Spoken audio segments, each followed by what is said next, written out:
Today we're going to look at a couple of buildings in the Koreshan State Historic Site: the large machine shop, which was built in 1904, the small machine shop, which was built in 1905, and the electric generator building, which was built in 1908. So the large machine shop was a structure built primarily to contain the steam power machinery that served the adjacent laundry. Some pieces of the equipment are evident still. The line shaft mounted in the ceiling provided power to the laundry and various machinery. Several special tools and machines were designed and created here, including a marine gas engine, which they contemplated manufacturing for their own use. That's quite cool. In the small machine shop, which adjoins the large machine shop, the bowed roof has a unique curved shape and is particularly evident from inside the building.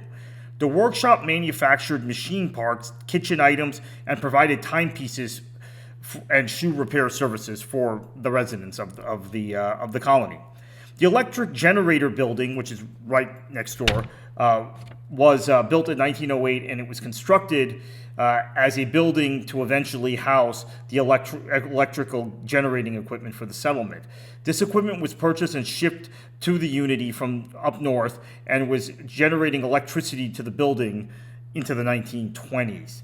To the east of the building is the foundation of a tower that supplied water for the original steam engine.